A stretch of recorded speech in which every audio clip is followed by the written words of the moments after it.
वो विजुअल्स देखे होंगे, आपको पता चल रहा होगा कि सदन के अंदर विधानसभा में लोकतंत्र कितना शर्मसार महसूस कर रहा है। तर्क दिया जा रहा है पीठासीन प्रोटेम स्पीकर साहब से कि सदन की कार्यवाही में नेता बैठेंगे, मंत्री बैठेंगे जो कहीं सदस्य नहीं है, जो किसी भी सदन के अभी सदस्य नहीं है।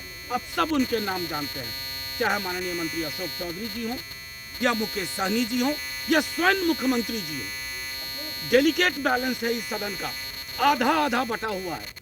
जनादेश के अपहरण का तो वैसे ही बोझ झेल रहे हैं माननीय मुख्यमंत्री जी। महत्वपूर्ण बात यह है कि ध्वनि मत लिया जाता है और ध्वनि मत में किनकी ध्वनियां घुस रही हैं जो किसी भी सदन के सदस्य नहीं है। तो मैं फिर से एक बात कहता हूं, आप वो विजुअल्स देखिए, आपको ये स्पष्ट हो जाएगा कि लोकतंत्र की हत्या हो रही है। जो लोग सदन के सदस्य नहीं है वो बड़ी बेहयाई से वहां बैठे हुए हैं। आप मत विभाजन होने दीजिए, वोटिंग होने दीजिए, फिर आइए। लेकिन वोटिंग के दौरान आपकी मौजूदगी साफ तौर पे इंगित करती है कि आपका मन जनादेश के अपहरण के बाद भी नहीं भरा। आप लोकतंत्र के पूरे खात्मे की कोशिश कर रहे हैं।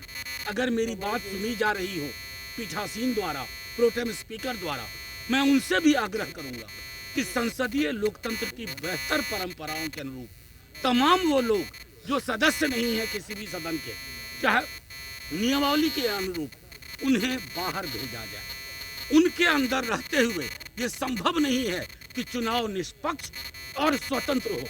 अगर आप अपने स्पीकर का चुनाव स्वतंत्र और निष्पक्ष ढंग से नहीं कर सकते तो आप लोकतंत्र से और क्या उम्मीद करेंगे। अगर थोड़ी बहुत भी, मैं समझता हूँ, हया बची हो, माननीय मुख्यमंत्री जी को और तमाम उन मंत्रियों को खुद से सदन छोड़ देना चाहिए और चुनाव तक, जब तक चुनाव संपन्न ना हो तब तक वो प्रवेश ना करें। अन्यथा लोकतंत्र के इस मंदिर को शर्मसार करने का काम कर रहे हैं और हम आप सब लोग इसके गवाह हैं। गवाही हमारी आपकी ली जाएगी एक दिन। ये मैं समझता हूँ ये संदेश है, ये संकेत है।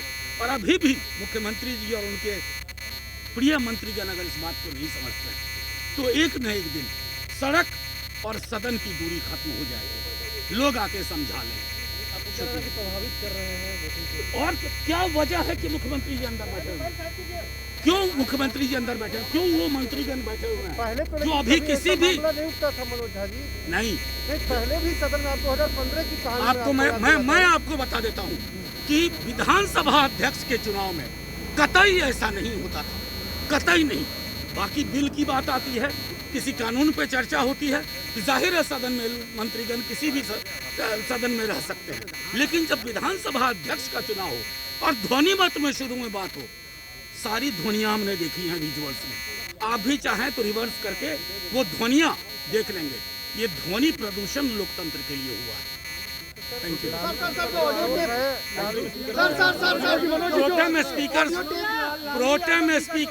प्रोटेम स्पीकर साहब से अभी भी उम्मीद है तो नियमावली पर